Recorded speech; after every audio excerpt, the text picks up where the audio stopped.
When you meet Jim Williams for the first time, you have to love him. What you see is what you get. You need no introduction. He is a free spirit, innovative, and always up for an adventure. As Jim would say, why drive when you can fly? Jim's focus on life is always based on movement, whether by air, sea, or land. Over a career of 60 years flying and a 50-plus year career working at United Technologies, Jim impacted many people and influenced all of us. As amazing as he is as a pilot and a mariner, he is a human being at heart. While aviation and boating set him free, he lives all aspects of his life to the fullest. Jim would say, yesterday was history, tomorrow is a mystery. It's impossible not to respect, adore, and love that approach to life. This is a culmination of conversations about Jim with a few of his friends and only shows a shortened version of the individual videos.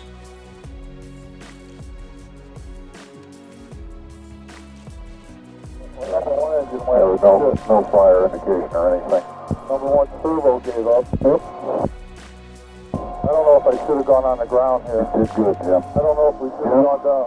Jim, you got a main transmission ship, number one engine. You did exactly fucking right. There's nothing but rocks over there, Jim. You had no landing site. This was the landing site. You did an outstanding job. For Jim, aviation expressed the freedom that is in his personality, and vice versa, and it allowed him to do what he wanted to do. And Jim is a no stops guy. I mean, and that's no pun intended here, because here's an example. I remember riding in a car with Jim, and we came to a four-way stop, and he just breezed right through it. I said, Jim, you didn't even stop at that stop sign. He goes, why should I stop at that stop sign? There's nobody there at the other three intersections. That's stupid to stop. I can see that there's nobody there. That's the whole purpose of stopping. But that summarizes Jim. He did it. But I don't think it really upset a lot of people, because you knew where he was coming from. You knew, hey, what you see is what you get, and that's Jimmy. It's not often I get shuttled to an assignment by private plane, but when you're working with Jim Williams, there's no other way to travel. The 53-year-old pilot owned a plane before he owned a car. Williams joined the Air Force so he could fly. As a corporate pilot for United Technologies, flying pays the bills. And as we made the past acres of suburban sprawl and miles of woods and farmland, I came to find out that his love of aviation has a spiritual significance in his life. When we owned an airplane together, it was a 1946 Globe Swift. Basically call it an antique airplane, but it was sort of a layman's P-51 Mustang. It was a really nice looking airplane, and you could do acrobatics in it, even though you weren't supposed to. And I remember we met a couple of fellow pilots up at Johnny Cake Airport in Connecticut, and we got in the airplane together, and they might have said, hey, do a low pass or something, or we were going to do a low pass anyway. I didn't realize that Jim was not only going to do a low pass, but he was going to roll the airplane, basically do a 360-degree roll over the airport. And we did it at low altitude. One of the experiences of which I was not directly involved, but indirectly involved, and that is he had a catastrophic failure in a helicopter of an engine and transmission over Narragansett Bay. And I tell you what, there wasn't a better person at the controls if that had happened. I often thought, gee, would I have reacted with the same calm and aplomb that Jim did to save the day? Because it could have very easily have ended very tragically. It was a catastrophic failure. And I was sent over there to sort of quote unquote bring him back, rescue him after they'd gotten everything sorted out with the FAA and salvaged the aircraft and stuff. but I always shake my head and say, would I have been as good as he was? I hope I was, but I never know. He had more than 9 lives. I mean, he really did. For example, Jim would, if you wanted an aircraft ferried, Jim would ferry it for just expenses and fuel. I mean, he never charged anybody. He just liked flying so much. He'd fly halfway across the country to pick up an airplane, maybe one that he never even had flown, and ferry it someplace for somebody. Well, I think I brought this point up to you when we first talked 2 or 3 months ago. Jim is the real deal. He's not just a pilot. He's just a good person. And most people can spot a phony 10 minutes into the conversation. Jimmy is the real deal. He's got, their quirks, and everybody revels in their quirks. But Jimmy is there when you need him. He doesn't brag. He doesn't. He's not. He knows when to keep his mouth shut sometimes. But he's always attentive to your needs at the time. He's a people person as well as a good pilot.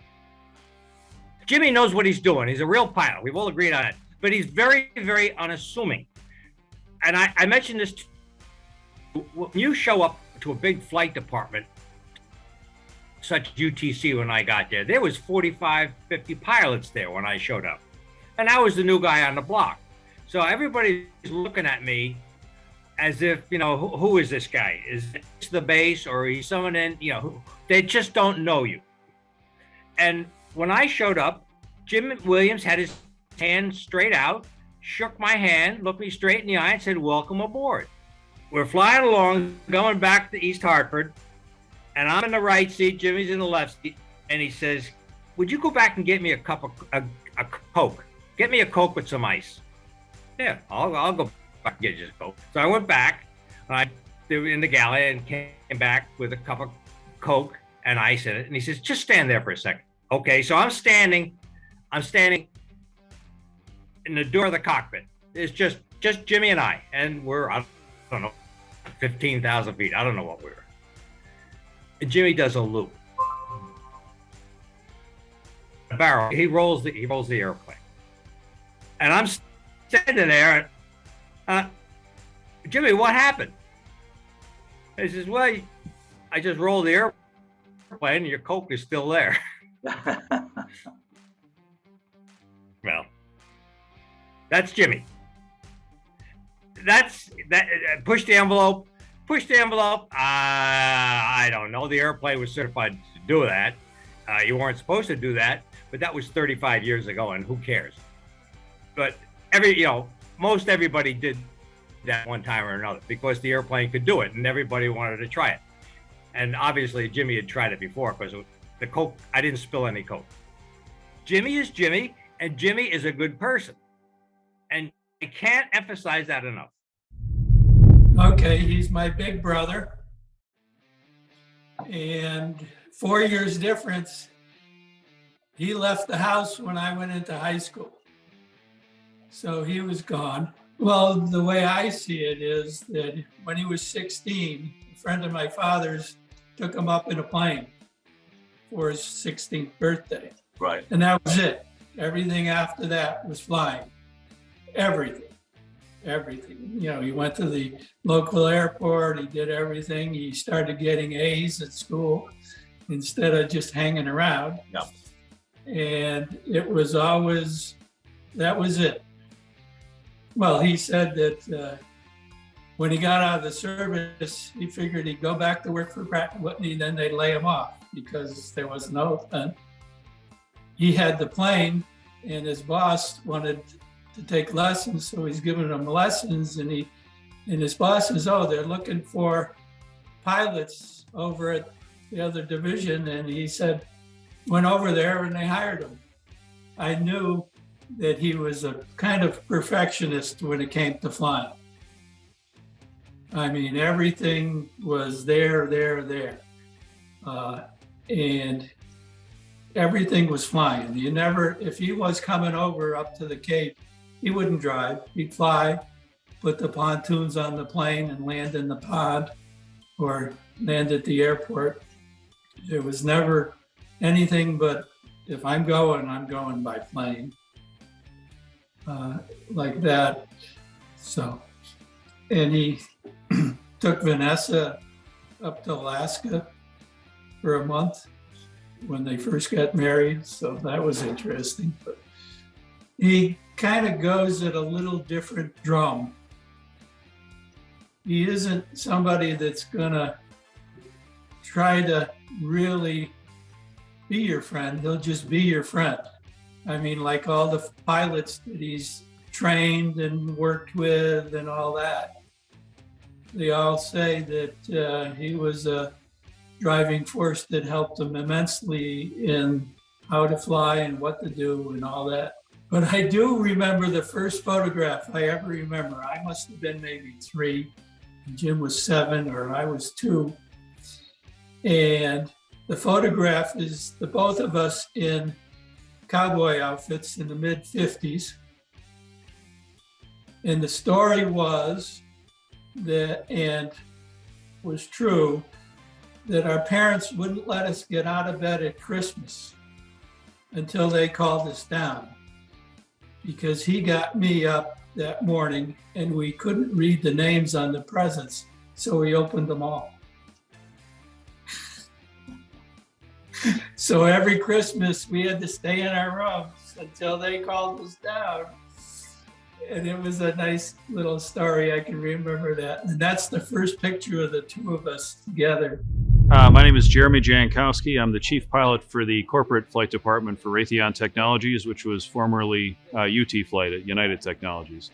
Jim has always been a representation of the quintessential stick and rudder pilot. So somebody that has a basic knowledge of airmanship and professionalism. And I mean, the history that he has with over 50 years in our industry has set an example for multiple generations of aviators. And so whether it was fixed wing or rotary wing, he always had a very down-to-earth, very pragmatic approach to the best way to operate an aircraft and take care of our customers.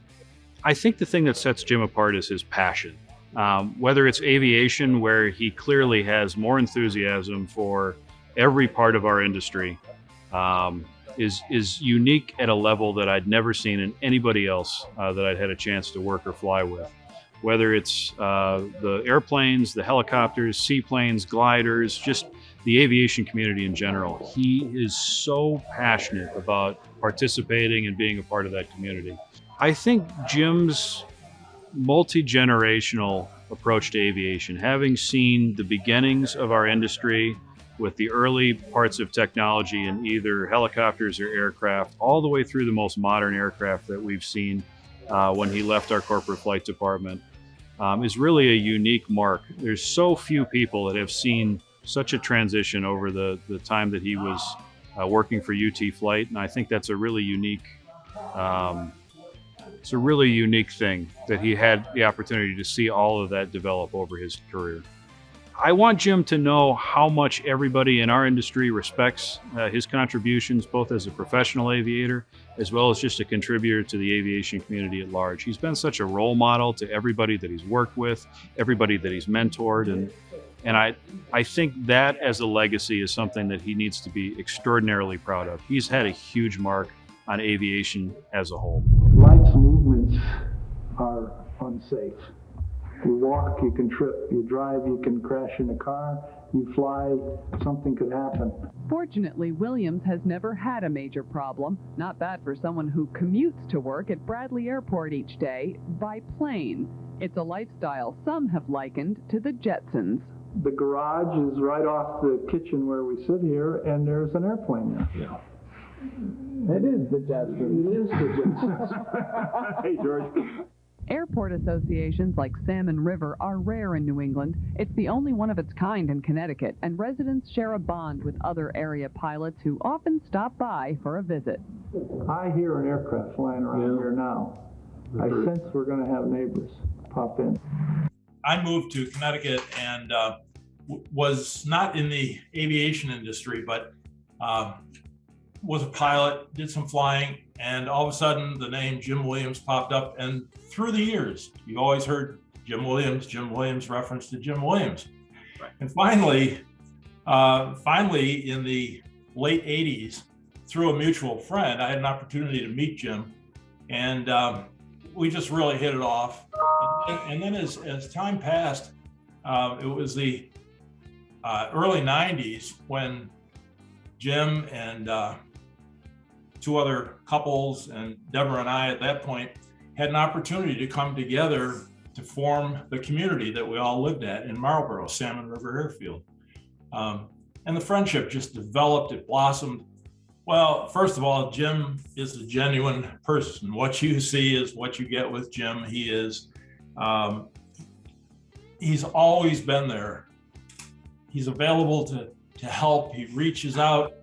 You know, there have been some instances in my lifetime that have been difficult. We have, you know, the passing of parents and things like that. I remember shortly after we met and were living out in Marlboro, Jim's dad passed away. So we didn't know him all that well, but of course, you know, he was a neighbor, and we were feeling very compassionate towards him and what he was going through. And, you know, attended some of the service related to that. Well, in 2008, my dad passed away, but he was up in Buffalo, New York, and we were up there proceeding with the funeral arrangements. And there we were at the funeral home. One afternoon, I turned around, and who's walking in but Jim Williams? He had gotten in his airplane and he flew over 400 miles just to come to that wake that afternoon through weather. I mean, there was icing, there was a lot of challenge. Turned around, spent an hour with us, and then flew back to Connecticut. The friendship is just unending. His loyalty. His willingness to just be there for people. He's very genuine. Deborah and I were flying from Connecticut to Oshkosh, Wisconsin, and doing a round-robin trip to visit friends and family. We were getting ready to leave Salmon River Airfield, and the community knew that while I flew, we didn't do big trips like that very often. So Jim came out to the airplane just before we were ready to go, and he handed me something. He handed me this. It's a rock. And I said, "What are you doing? You know, you fly, you want to be as light as you can be, and here's another couple of pounds maybe." And he said, "Well, we just took this from the property here, and I'm going to give it to you, but I want you to bring it back." He said, "I want you to have a safe trip and make sure that you get this rock back here to me." Well, you know something? 25 years ago, I still have that rock. It just meant a lot that Jim cared so much, and it was just a gesture that goes beyond words. The one thing that makes me laugh is, you know, as I said, we were next door neighbors, and all of a sudden one day we start hearing this loud bang, almost like a gunshot. It's like, what's going on? Jim's up in his widow's walk. He had this tower on his house, and he's out there launching potatoes. And he would shoot potatoes out of this homemade cannon. This homemade cannon. And we like, oh, we got used to the fact, oh, Jim's out with a potato launcher. You know, and that always makes me laugh when I think about Jim and his potato launcher. Yeah. Be true to yourself and to others. Be genuine. Live life to the fullest every day. Yeah. Without a doubt. Yeah. And if you can help somebody along the way, do it. Yeah. You know, he does it. Yeah, I think the things that come to my mind are just acceptance of everybody, Yes. and embrace life. Yeah. That's what he epitomizes to me. It's John Ski, an old flying buddy who is rarely without his 1955 Super Cub, an Alaskan bush plane he's flown throughout northern Canada on caribou counting missions. You gotta be an athlete. Allison, how are you? Nice to meet you, ma'am. Nice to meet you too. Hi, John. Hey, fellas, how are you? Ski admits the Salmon River residents live in a pilot's utopia, but he also points out it's a lifestyle that requires total dedication. You gotta eat, live, and sleep aviation. You gotta have it in your innards. Gotta be in your body. Go to bed at night, you think about airplanes. Get up in the morning, you look at the weather. Geez, can I fly today? You know, things like that. Okay, I'm John Ski. from Fisher's Island presently, and very good friend of Jim Williams.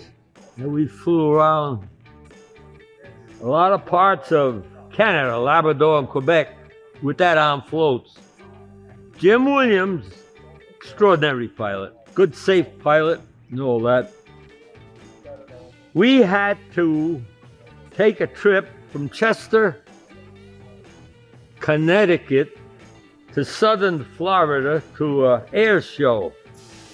And Jim Williams had to pilot a Kinner Fleet, that's an old biplane, with the fellow who built the plane, master machinist Chet Fudge. The reason that thing is painted yellow, as soon as he got it, he flew to the airport in Long Island. Me, my Cub, him and his Cessna, because I had to bring him back. We left the plane there. Get it painted yellow. And what a beautiful yellow paint job they did on it. So that's when he become paint and stuff yellow. He built a chopper, a small mini chopper, painted that yellow. He painted a car, painted it yellow, entirely yellow. He's a freak for yellow paint. Here's a picture that I took of Jim. And you see that? That's a Gatling gun. And there's old Jim behind it firing away. He'll get a big kick out of it. I'm Ken Forrester. I worked with Jim at United Technologies Flight Department. I worked with him for 33 years, although Jim, as you know, has been there for 50 years, had been 50 years before he retired. So everything was an adventure to Jim. He was, with his Cessna, he did floats, wheels, skis in the wintertime, and he also had a banner operation where he would make up banners and tow them, not for compensation, just for fun. I was recovering one time from a serious operation, and my wife got a phone call and said, "Come on out in the backyard." This is while I was recovering from this operation. She says, "Come on out in the backyard. We want you to look at something." And there came Jim towing a banner around my house saying, "KG up and well." It was a very unique goodwill wish, or get well wish from Jim. That's part of his generosity or thoughtfulness, I would say. Jim received the Wright Brothers Master Pilot Award about 6 years ago for 50 years of safe flying, which is a great achievement for any of us. Jim was a flight instructor, a glider, a sailplane examiner, an FAA safety counselor, and it was all for fun. Very seldom did he take any pay for anything. Everything was an adventure and a good time. As I mentioned, the generosity and spirit of adventure. Sometimes when we were taking off, he would hum the adventures, the song from the theme song from Indiana Jones. Da, da, da, da, da, da. Adventure. And that legacy or that attitude is contagious. That's what I've gained from it. It's sort of like the the sneaker Reebok with a swoosh. I think their motto is just do it. And that would be Jim's. We flew helicopters and fixed wing together, Saberliners, Gulfstreams, lots of different aircraft with United Technologies. 737 was what I feel is my best aircraft with Jim, but he did not want to fly that. It was too bulky for him, he said, you know, just too big. Like Jim would say all the time, if everything starts going to shit in the handbasket there, you fly the aircraft. You don't try to fix the problem. You know, case in point, that L-1011 that crashed in Miami there, 40 years ago, was because of a light, and everybody was fixated on a landing gear light, and it was just a burnt out bulb, and everybody crashed into this swamp, you know. So Jim was a stick and rudder type person. That was him. In my opinion, he didn't like technology in the aircraft. He'd much rather just hand fly things and do it that way. But because of that, he was an excellent, excellent pilot. How good of a pilot he was, you know. If the aircraft started falling apart, he could probably get it down safely. Case in point, I'm sure you know about the helicopter that he put down in Narragansett Bay. So that took a big decision making, but you had to make that decision right now. If he'd have waited another 10 seconds, the aircraft could have probably froze up and everybody got killed. It takes a lot of decision to say, okay, we're putting this aircraft down in the water right now. And that's about it. He could do it. If anybody could do it, I would want Jim on the controls. You just do it. He was that way. He figured out ways to do things, and he knew, like I say, he wasn't a politician. He didn't want to climb up the ladder, but he knew how to get around things. Good guy. Excellent guy. My first recollection of Jim flying with me was I had a Cessna 150 tail dragger that I had converted, and I decided, well, I'm going to give Jim a try here, see if he can fly a tail dragger. I know he could because he had a 150 and so on. I had no question about it. But so he decided to fly with me. And the first time we went up, we get up there, and I only had a few hours on, but he took the thing up, did a stall. I looked at him and I said, Jim, it's all yours. So he bailed it out. But that was my first recollection of flying with Jim. Yeah. There's one thing that you can't take away from Jim. He was an ace pilot. And I guess he flew from the time he was in his 20, 21, something like that, when he got out of the military. And of course, he was with Pratt pretty well all his career. And I think he flew everything under the sun pretty well. So I mean, that's something that'll stick with Jim as far as his name is concerned and remembering anything about him. I have a spiritual relationship with him as well. In fact, Jim comes out to our church once in a while, and when I'm speaking and so on, and Vanessa encourages him to do it. And I've had some great conversations with him. Once in a while they'll call and ask me to come out and pray with him and so on. Yeah. And I know Jim from, I'm thinking back in 1999 after I met my late husband, Josh, who had already been friends with Jim, along with John Ski and a host of other folks. So Jim, I always held Jim in such a high, a high esteem, because Jim was this incredible pilot, you know, helicopters, planes, jets, whatever it was. Jim had this incredible knowledge. And over the years, when we would spend time with Jim, we also have a runway here at my house.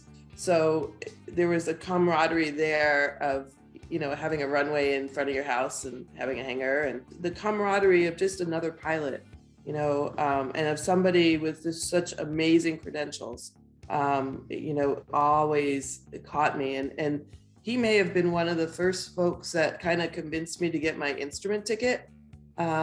Because when I first started, my husband had only flown VFR, and he was the amazing scud runner, but always nervous.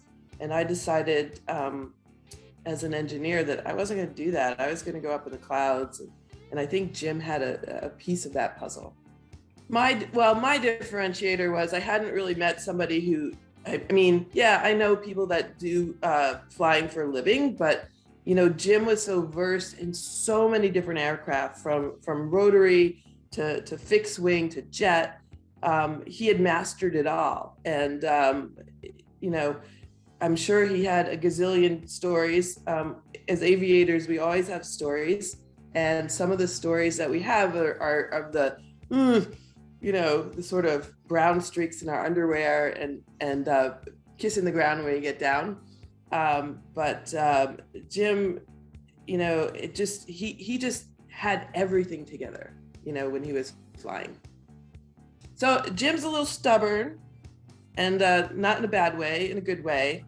And he's motivated. Jim is always, he was always an adventurous person. Maybe not quite as adventurous as my late husband, but adventurous nonetheless, and enthusiastic and passionate, very passionate about everything he did. His claim to fame was everything was yellow, as you probably know. Jim came to our department, the corporate aircraft department, as a flight attendant. That was the job. I'm sure he also wanted to be a co-pilot, but the job was a flight attendant. And Jim had some previous flight time, but I don't believe it had anything to do with corporate aviation. So anyway, he got interviewed along the way by Ronnie Officer, who was a real old-time, a kind of a square guy, great guy, a mentor of mine, helped me out tremendously.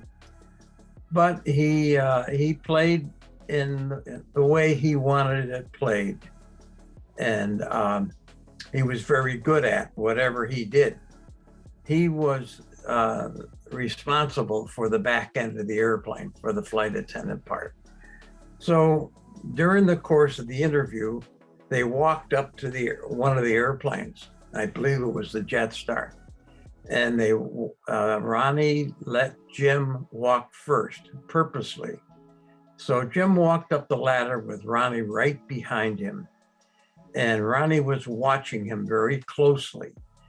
Jim, as soon as he got in the companionway, Ronnie looked to the right, not toward the cockpit.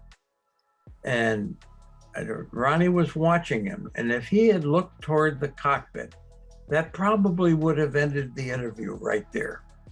Ronnie wanted a flight attendant. He did not want a co-pilot that would occasionally go as flight attendant. So I think that's interesting that Jim's career at the corporate aircraft department could have ended right there.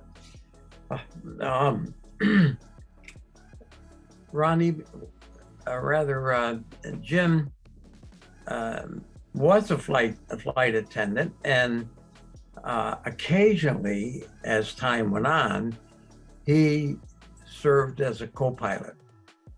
And he was doing that with Mrs. Horner. She was the chairman of the board's wife. And Ronnie had a trip with Mrs. Horner down, I believe, to New York, and he served as flight attendant on the trip. And the next day, or within a day or two, she saw that he was a co-pilot on the King Air, on the airplane. And she didn't like that. She called the chief pilot and said, "What's the deal?" is he a co-pilot or is he a flight attendant? This doesn't seem right. And that kind of wrapped up around Jim's service as a flight attendant. He then became a co-pilot, which he should have been. It was either with at that time, the chief pilot was either Al Madden or P. Snyder. I think it was Al. Well, I think his commitment to flying, and I don't imagine there's another pilot in the world that has had the experiences that Jim has had. I believe he has landed in all 50 states, plus Alaska. Plus he's had his airplane on floats. And he's done an awful lot. Plus he started out as a flight attendant. And keep in mind, he progressed through the ranks there as pilot into the helicopter, which is amazing, and into very, very sophisticated airplanes. Probably the most sophisticated airplanes that are around in business aviation. And those are sophisticated airplanes that went from, when I was there, from small, like the Cessna Citation and the King Air, right up to the Boeings. We had 2 Boeings at one point. And it was, my relationship was really one of admiration and talking to him about aviation. It was pretty limited to aviation, but that's a big field. I mean, aviation is huge. Yeah, Jim and I flew off and on for a number of decades, actually. I will call Jim a pilot's pilot. His love of flying was truly amazing. I mean, the fact that he ended up living where he did in Marlborough, and his ability to actually commute to work in his airplane. I often wondered whether or not duty days were looked at, because he was flying to work and then flying a long day and then flying home. But the thing that's vitally important is to show your viewers how long he worked for United Technologies. I mean, that is truly amazing. I don't know if that has been his love of flying, and also his skill as a mariner. I did want to bring that up too. Between his airplanes and his sailboat, he just lived a dream life, per se. He always tried to impress upon us that he was retired on the job, because he would do this job at UTC for free. You just don't let the bosses know that, but it was the idea that he just absolutely loved what he did, and that's going to be his legacy. Somewhere along the way, it was probably at an island packet rendezvous, we met Jim and Vanessa. Jim was a pilot at the time, and I flew recreationally, not professionally. He renewed my interest in aviation, and I actually I bought a plane in 2017 and started flying as my primary recreation right now. And I'm buying a float plane, partly because of Jim's stories about float planes. Vanessa arranged for Jim to sail big water, the Atlantic Ocean, from New York to Bermuda. And that's not something that Debbie would have done normally. But with Vanessa and Jim, and then Debbie and I, and we knew the condition of their boat. You know, Debbie had great respect for Jim as a sailor, and for me, and you know, a fondness for Vanessa. And so we joined them on that rally. It was some of the worst weather that any of us had sailed in to date. But you know, we had agreed to go, given the fact that we could always turn back around and come back to Bermuda. Well, it turns out that it was big weather, horrible weather, but we continued to press on. It got to the point where there was really going to be 36 hours of you know, just hanging on.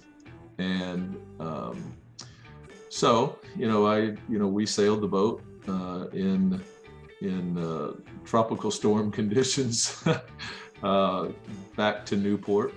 When we get to Newport, you know, Jim and I are, you know, high-fiving it, and Vanessa and Debbie are jumping off the boat before the lines are tied and going up and kissing the ground and saying, we're never going sailing again. We're renting a car and driving home from here. And that didn't happen. We stayed in New York, or we stayed in Newport for a couple of days. And then, of course, they got back on the boat and we sailed the boat home.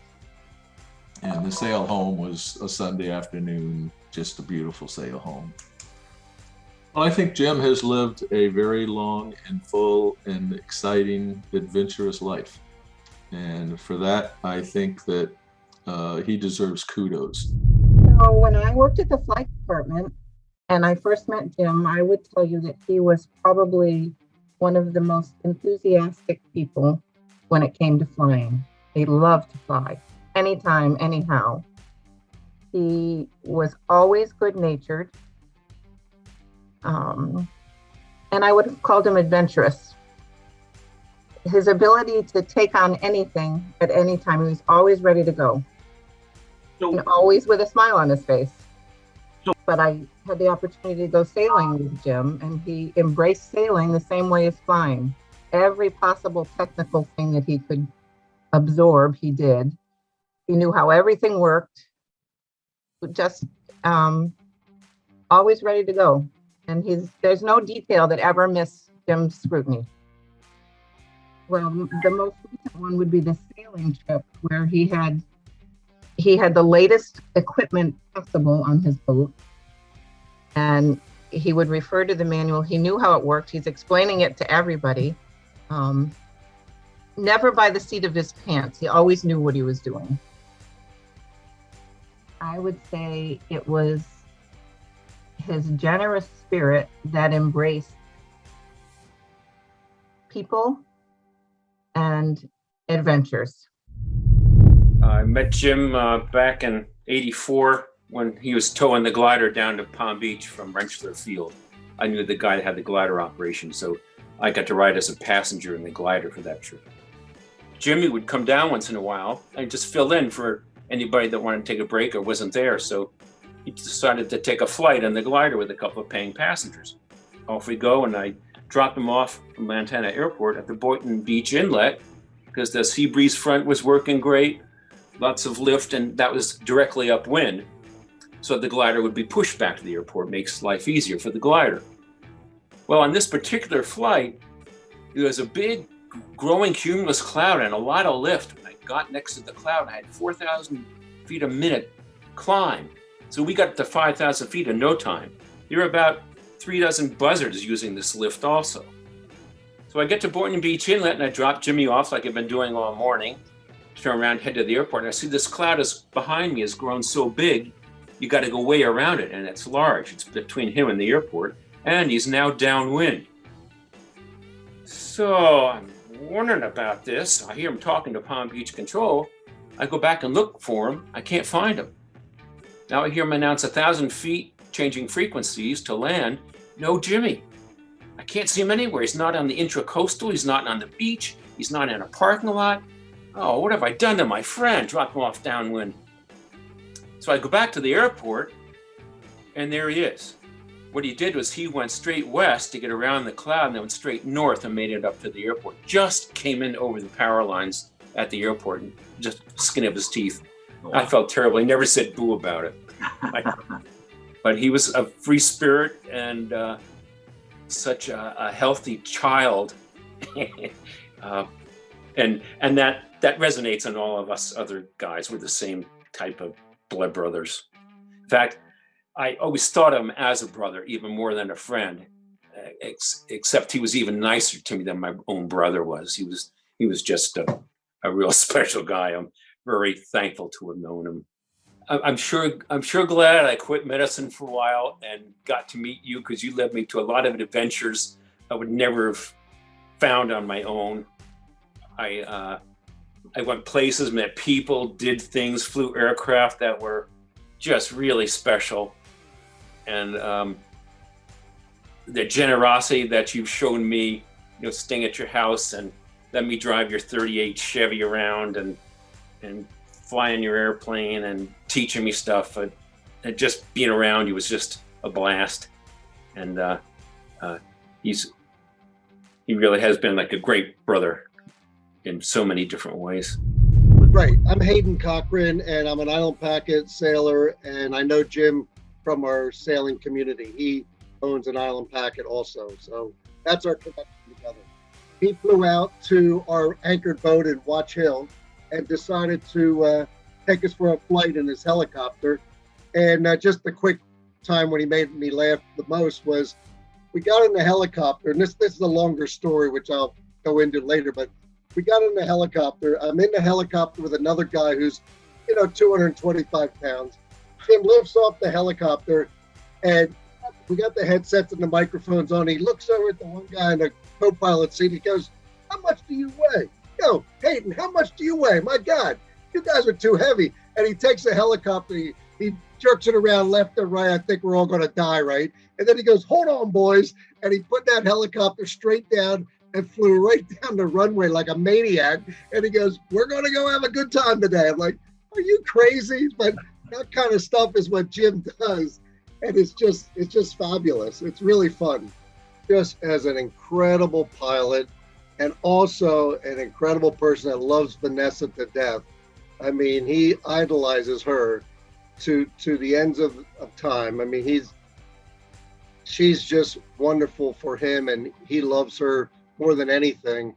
But it's also his flying, his piloting.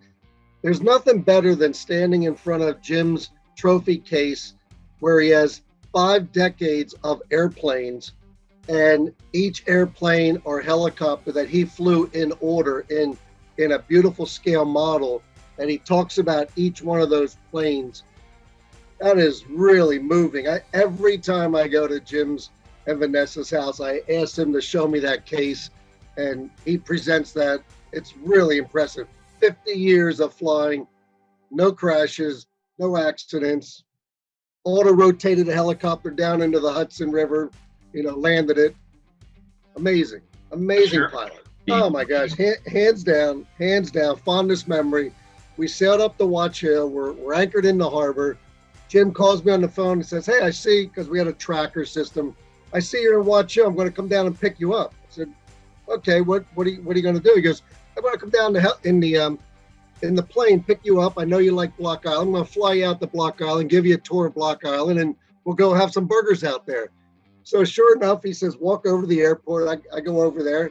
He lands in his beautiful yellow airplane, tail dragger.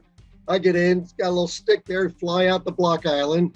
We land, we go in, get burgers, French fries, Cokes and stuff.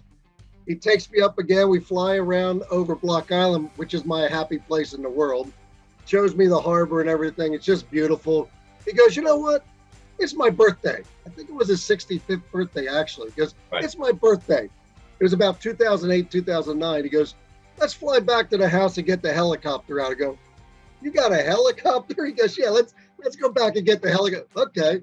So we fly back to his house, land on his runway there, and he comes up by the house. He goes, "Here, push that garage door opener right there." I go, "Yeah, garage door? Yeah, push that. The big aircraft hangar door opens up. In there is sitting his other aircrafts and his helicopter. He goes, I go, "Oh my God, Jim, look at this. You got your own airport. You got your own helicopter." He goes, "Yeah, let's go take that out for a ride."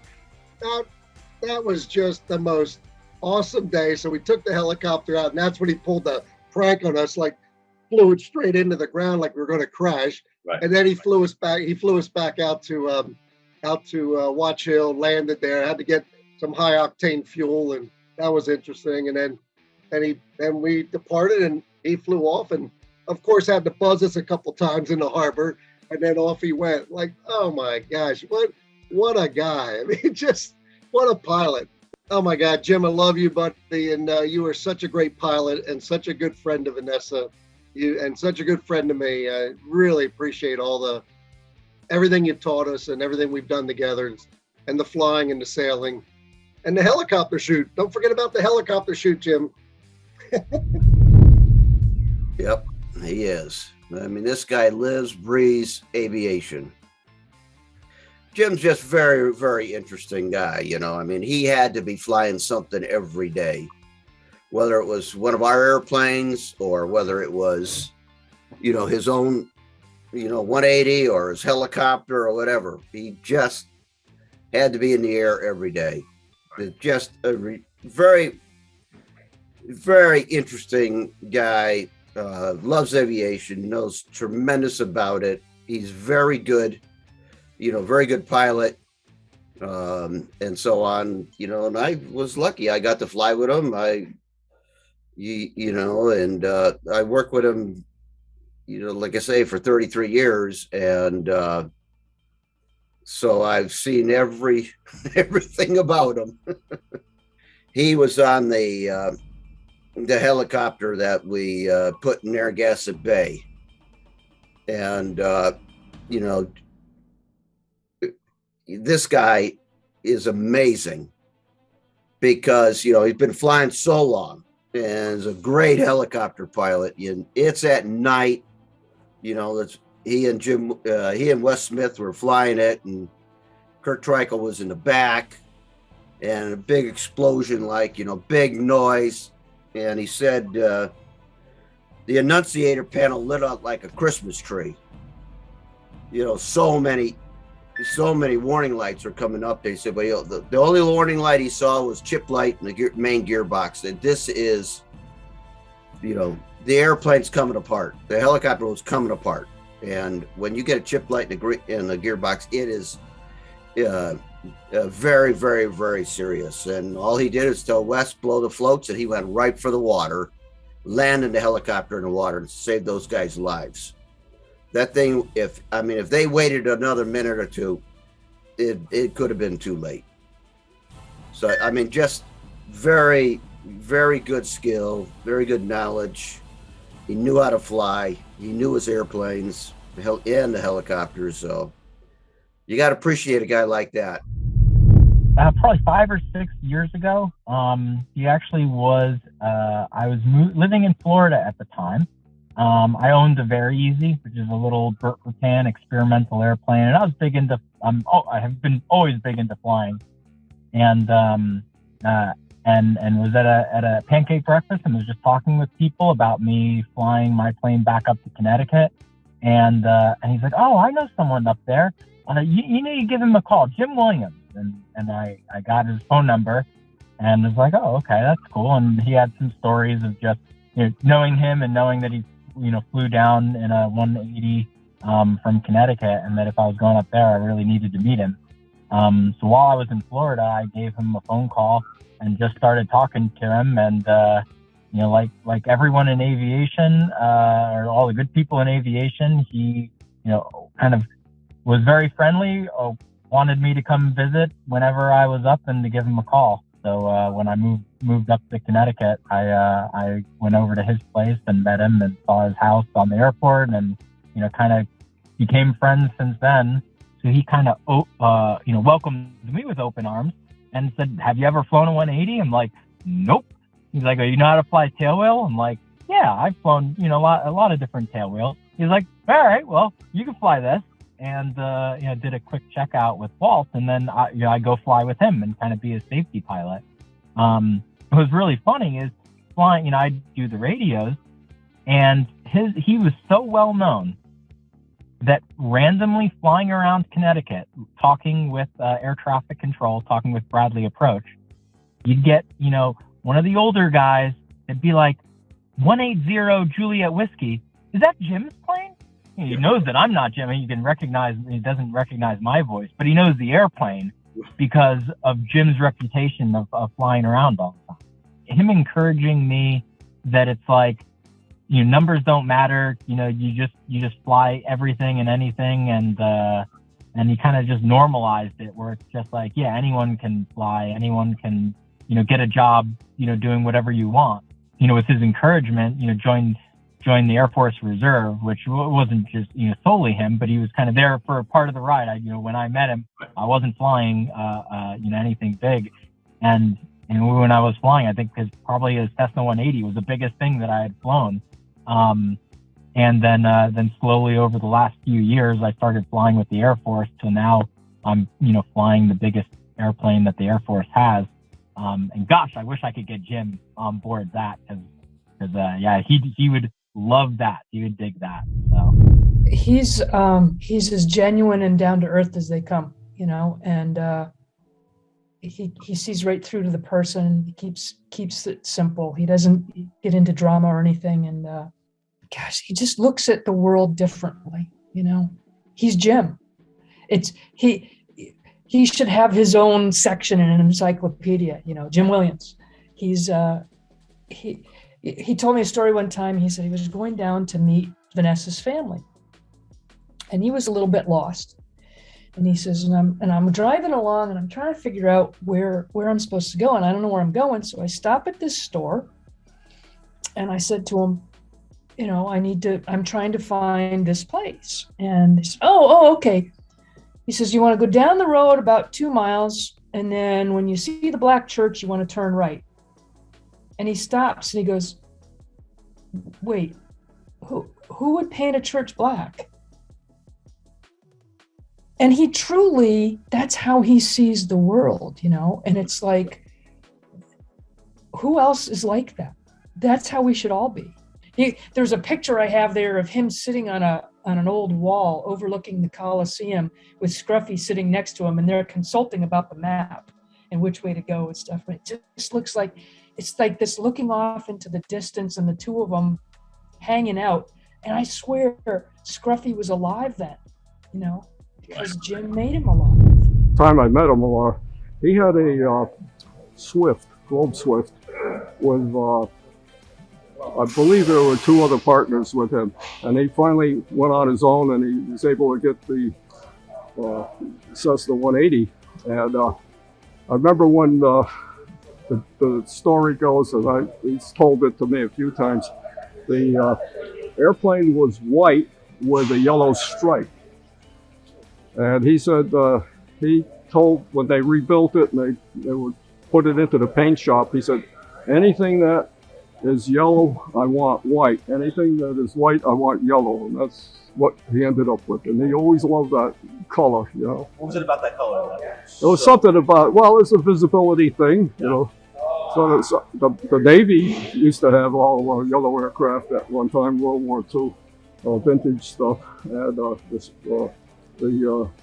I've flown with them several times, and we had a standing joke that if we got in trouble with the FAA for any flying infraction, Jim was like a designated person that would help you.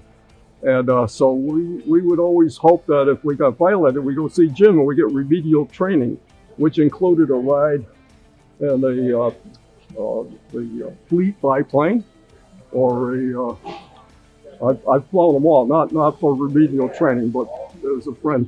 And then he had a Gullwing Stinson, and I got to fly those, and a couple other aircraft. I used to fly with him in his plane once in a while.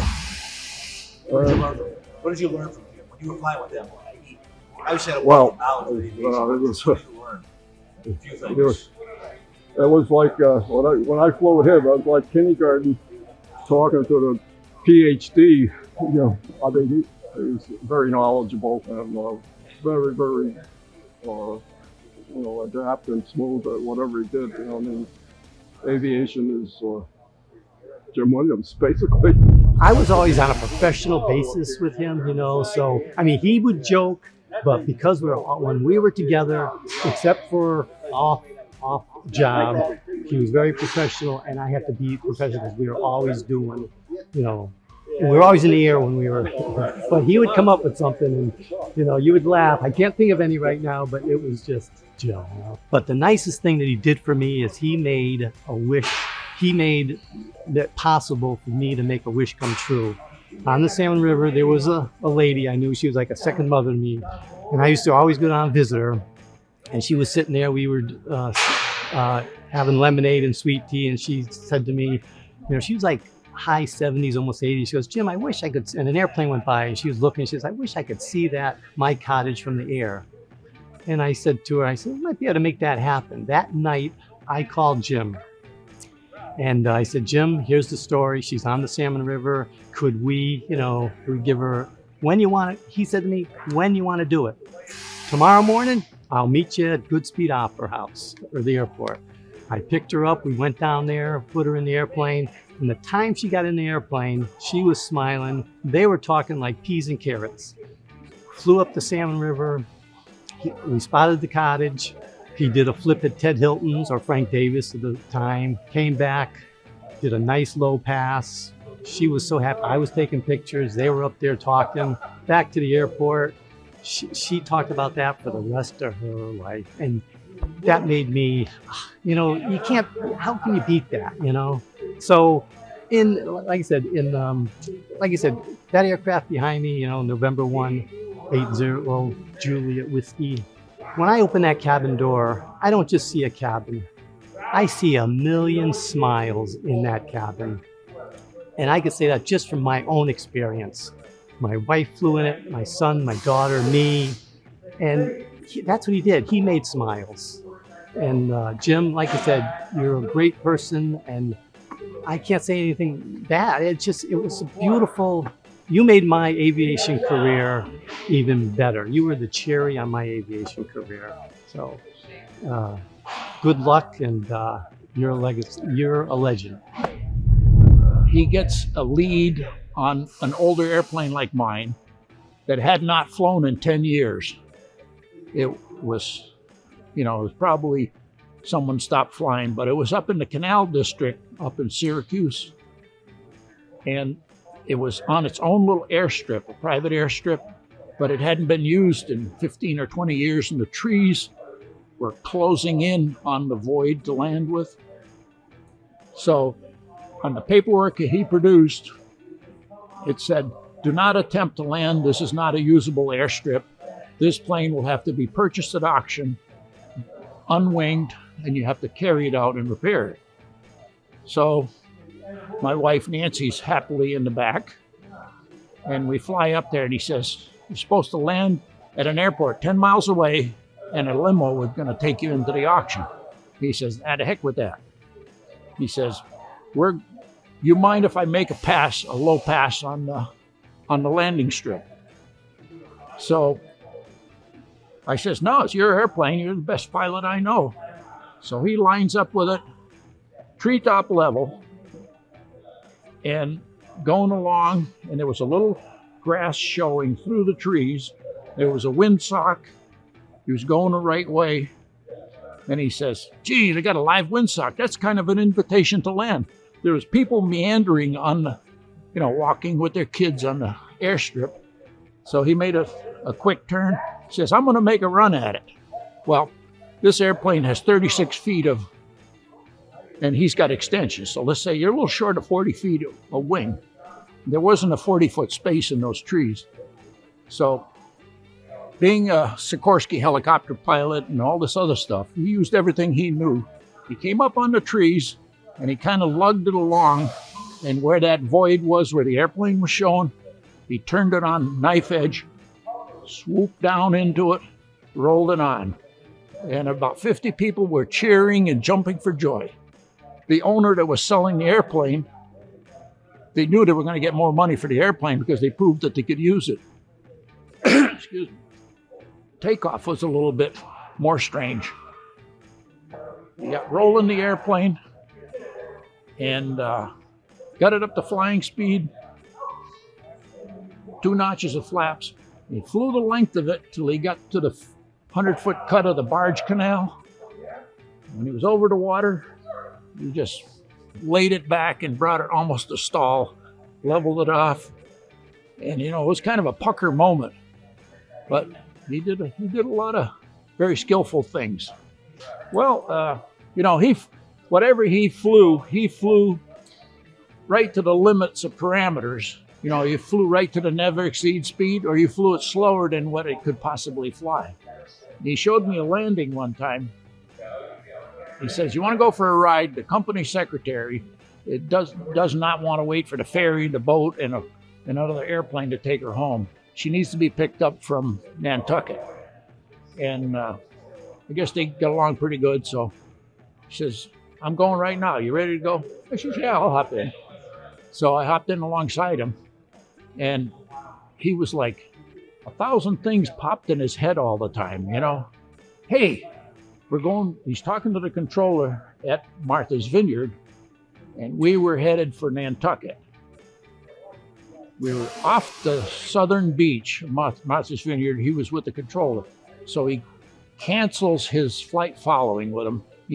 He says to me just on the intercom, "I got to show you this new landing I just figured out." I says, "Oh boy, this is going to be fun." So there's a little airport over there tucked over to where Mr. Kennedy had the problem with the lady in Chappaquiddick and stuff. It's called Katama. And they have car tires painted white that make the runway numbers. So he says, "I got to show you this landing, and this is interactive. You got to be part of it." He had a slight wind into the nose, and 1,000 feet over the airstrip, there was a row of farm fence. He says, "I'm going to have it all set up to land, 4 notches of flaps, and it's going to be pattern altitude, but it's got to be down there." So his condition he put the airplane in, he was just barely drawing along. He says, "You tell me when we're right over the fence." I got right over the fence. He says, "You're there." He took the plane and let it fall with the engine at idle, straight down. So halfway down, this is 1,000 feet. Halfway down, he looks at me. He says, "Now this is the tricky part," he says. So you got one shot at doing a little bit of a flare, and the flaps come off at the same time. And on the way down, he told me, he says, "I found that the flare doesn't matter that much. When you get rid of the 4 notches of flaps, it'd just land like a big old marshmallow." Well, there was this little intersection. If you went to take off, it was like a little street that came along to get you to the thing. That was about 125 feet out. The plane stopped 35 feet from that intersection. So he was looking at landing on the fence post, rolled it down, came to a stop. Amazing landing. Jim and another pilot on the helicopter, the S-76, Kurt Treichel, were taking 2 passengers and their dog to Newport. And they got there and dropped them off, turned around, and they're coming back. Now, on the way back, you got to cross James Bay to get to the island, and then on the way home. So they're at 1,000 feet, coming home, and they're right in the middle of James Bay, and the most a light, an emergency light that comes on in the helicopter that has to take action immediately came on, and it was a red light that said transmission failure imminent. If the transmission fails on a helicopter, the blades lock up and now you're a stone.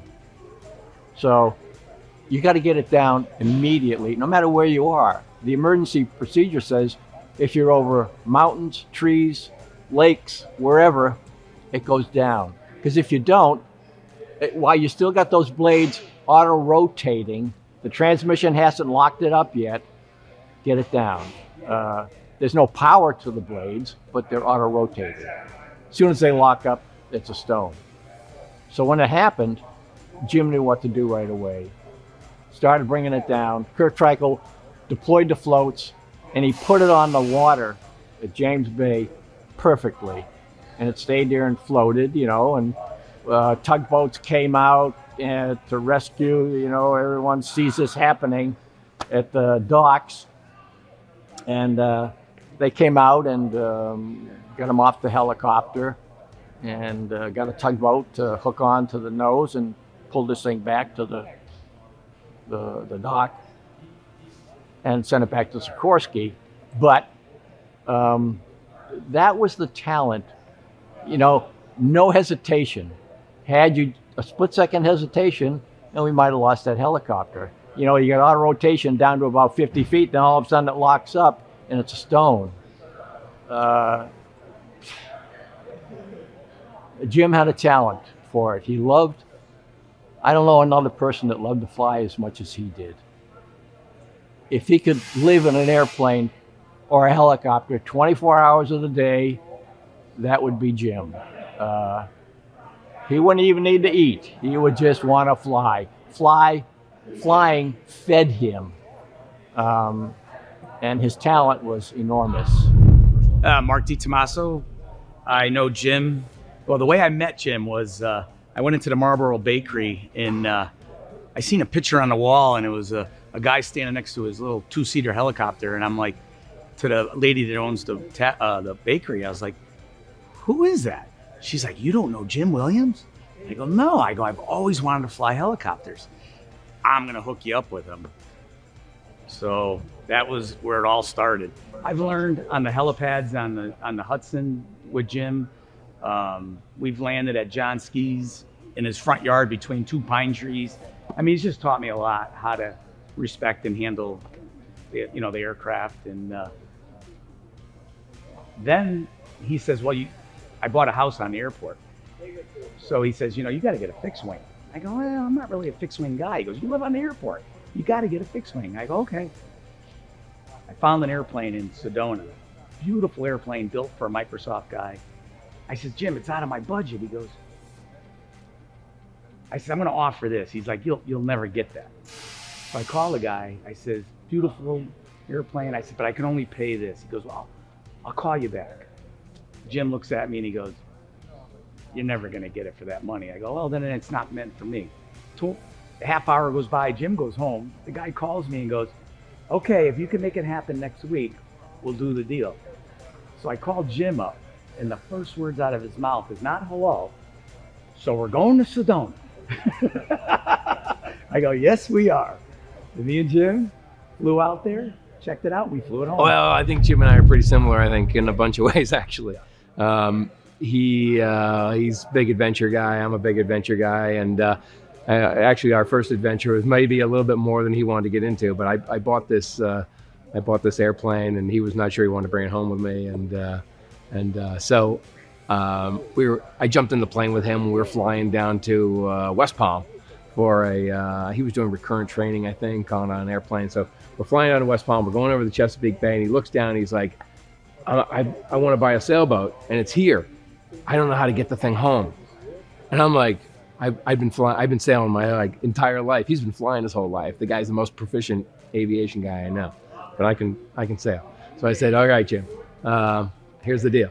I'll bring that boat home for you. You bring my airplane home for me in Oklahoma. That's how I got to know Jim. He buys the boat. He decides to bring the boat home. And I'm like, great. So I grabbed a friend of mine, and we went down with he and Vanessa. And we got on the boat on the Chesapeake, and we went up, and we started during the daylight, so we went up the Chesapeake, through the Delaware, down the Delaware River, and we're coming down. Now it's getting dark, and it's getting rough, and they had never sailed overnight before, never been out in the ocean before, and he and Vanessa were like, they were up for it, and Vanessa was full speed ahead. And so we get down there, now it's getting really rough, Jim's wheels were locked, by the way, on the wheel. He freaking loved it. So he finally decided to take a break. He gets some food. He goes down below.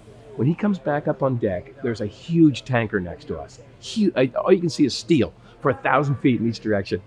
Jim's like, holy shit, what is this? It was the freaking best. I'm like, we're going out in the ocean, dude. This is what it is. So we head out in the ocean, and it's getting rough out there. And he's, you know the kind of stuff he gets involved in. He planned. He read about it. He knew what he was doing. He knew what he was getting into. We get out there, and it was really rough. Vanessa was down below. She went down to get something. She took a tumble and busted her ribs going down below. And now I'm like, oh my God, I got Jim's wife. She's got broken ribs. How the hell are we going to get this thing home? Those two didn't skip a beat. She I'm fine. She took a bunch of Tylenol, and we sailed the thing all the way back home again, back to Rhode Island. And the guy, people that do that who've been adventuring their whole lives, it doesn't bother them at all. We got some broken bones, and Vanessa, to her credit, she didn't skip a beat. She was like, no, okay, we're sailing home. No problem. It's great. Pick up a mall that he bought in Georgia on eBay. Never seen the airplane. Didn't know how to fly a tail dragger. We became friends, and he had a party. He had a tribute to black airmen with Vanessa at his hangar. And we all get in there, and everybody knows Jim loves yellow. So we're in this huge hangar. There's buffet lunch. There's going to be guest speakers and a show and everything. And I just happened to be wearing a bright yellow shirt, the exact same color as that airplane. So he comes up to me and he goes, that's the best looking shirt I ever saw. He goes, I sure wish I had one of those. So I said, well, I'll give it to you. And in front of everybody there, we both take off our shirts, change them. He's walking around with a yellow shirt all night. When he bought a sailboat, we all went down to the Chesapeake with him and helped him bring it back. He had never been on a sailboat in his life. And the guy got behind the wheel of that boat, and it was late in the afternoon. And we were like, all right, it's your boat, brand new boat, drive for an hour, whatever. He didn't get off that wheel till midnight. His hands were like ice. He was, And then that guy took that boat to Bermuda. He really succeeded. Yeah. I'll tell you, he was a great mentor for me when I first started. And flying with Jim was sort of like you get the pilot, the aircraft together. They are just melded together. And I just always felt like it was going to be a great flight. I'd have a good time. He was easy to fly with. He was a competent pilot, just very knew his aircraft, whether it's the helicopter or the airplane. He just melded with each one. And then when we were not in the aircraft flying, he was just a great guy to be around. It was just all around just a nice person. And, Jim is a unique individual, and that's what I think everybody loves about him. I know we were trying to figure out what restaurant to go to one time in Paris, and we couldn't understand the menu because we didn't speak French or read French. And let's just look at the picture. Let's go to the restaurant that has pictures on their menu. And I thought, that's great. So that's what we did. And we had a great meal. And there was another flight we did to pick up again, but the weather was was down to minimums, and we were flying and in the helicopter again. And we made the approach to the airport 3 times. And we still couldn't get down to land. So each time we had to go around, and we ended up going home. And no, we went to a different airport where we could land, and we waited for our passenger to show up. And passenger, was just like surprised that we gave it that many attempts, and we picked him up anyway.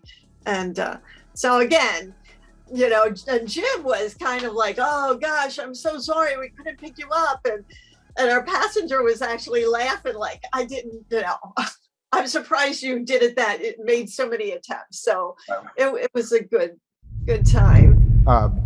Walt Congdon, and I know Jim from aviation, FAA safety counselors, Cessna 180s, the whole aviation background. So Jim, it's been a pleasure to be here today with a lot of your other friends who I was not that familiar with. It's great to hear all those stories. I wish I had flown with you more in our younger years when you were having all these escapades, but I'm honored to have been able to fly with you so much later on. It's been a real pleasure. You're the guy who got me into sky wagons and kind of pushed me along to do all that, and I appreciate all those efforts and wish you the best, and it's wonderful to see you every time I get the chance. And I look forward to you getting back from Florida, and we'll go see if we can tear up some runways. And he's just been my lifetime mentor and friend, and it's an honor to be able to talk about him. His I guess his first contribution to my aviation career, and there were many, was encouraging me to apply for a job as a flight assistant at UT Flight. After that, they were able to promote me to flight engineer in the 727, and I thank Jim for, just putting me in the right place at the right time. Around the same time frame, maybe 1985 or so, Jim was doing a favor for a pilot friend of his that he did favors for pilot friends forever. He flew a Waco biplane, UPF-7, from Newport to Lantana, Florida, and invited me to ride in the front seat of that biplane all the way to Florida. And we took a glider in tow, and two pilots, were on the rope right behind us for that whole trip to Florida. And it was quite an adventure. I had a brand new instrument rating, and we got stuck in North Carolina near Cape Fear for, I think it was almost 2 days. And I remember sitting in the front seat of this biplane with the map. He's flying and I'm navigating. And I got the map up a little too high above the windscreen, and the map went flying out of my hand, and I had this little corner left. And I turned around and looked at him, and he just had that typical Jim Williams grin, just not rattled. There's no map. Of course, he had another one. And then I decided, I got to have a picture of this, because you can see the glider in the back, and there's him with his kind of goofy smile. And I unfastened my seatbelt and turned around and took a picture of him. And then I realized that I was in an open cockpit airplane with no seatbelt on. And I think he saw that realization at that moment, and he just started to laugh. I managed to turn around, sit down, buckle up, and then he handed me the spare map, and the trip was just equally perfect, Discovered the airfield that then turned into the Salmon River Airfield. He was training me on a grass field in a friend's airplane, a little more heavy airplane than I was used to. And we learned that was being developed by Joe Summers into the Summers fly-in community, and ultimately Joe sold it to us and Sandy Brown, and there we had the development, and shortly after the Jim Williams and Steve and Deborah Corda were in on it, and we lived happily ever after for 20 or 30 years. And right after we built our house, he was rooting around in a hangar in Smoketown, Pennsylvania, and he found my antique 1946 Cessna 140. He is just the greatest friend and mentor a person could have, and there's nothing about airplanes that he doesn't know or can't do. And he's always right there. If you need a ride somewhere, boy, when do you want to go? He's always there, always counted on him. What would you say to him? Thank you. Thank you so much. You made such a difference in my life. Yeah. I'd like to thank you for all your hospitality and friendship. You gave me my first ride in a Roadaway, and I came down to look at yours first before I bought mine. And then you also gave me my first ride in a Robbie, which I went on to purchase a Robinson too because of that. So I just want to say thank you very much, Dave Armando. I think that passion that he had, I think if he could think that he encouraged people to follow that same passion, no matter what it was. I mean, a lot of us, think of him as aviation, but I also know the other side of him, that he had a lot of interests that he applied that passion to. Jim, now I would like to share with you how much your friendship means to me over all these years. This all started 20 years ago when we first met at one of Homer Bell's summer helicopter fly-ins in Ohio. You flew to Ohio in your Skywagon with Ed DeRossi. Ed introduced us, and we started a conversation that led to this wonderful fellowship. You had just purchased a new Exec 90 helicopter, which is easily identified with the Jim Williams yellow. Now, a special privilege I remember is the time you played the cockpit voice recording of helicopter November 76 Uniform Tango regarding the emergency water landing. Arm the floats, the decision to land on the water, wow. The recording and your narrative of all the events surrounding the scenario was amazing. Jim, I want you to know how honored I am to be the friend of such an accomplished and recognized professional pilot. You have been recognized by the FAA, and you are the recipient of their most prestigious pilot award, the FAA's Wright Brothers Master Pilot.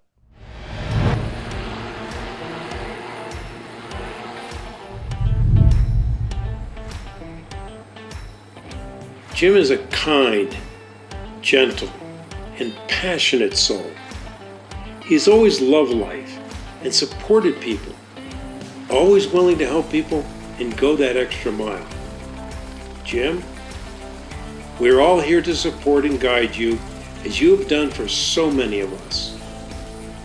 Jim loves his friends, family, aviation, boating, and his spirit and enjoyment of life is an inspiration to all of us. You continue to live life to the fullest and haven't allowed any challenges to get in your way. We hope this is an inspiration for future aviators, mariners, and mankind.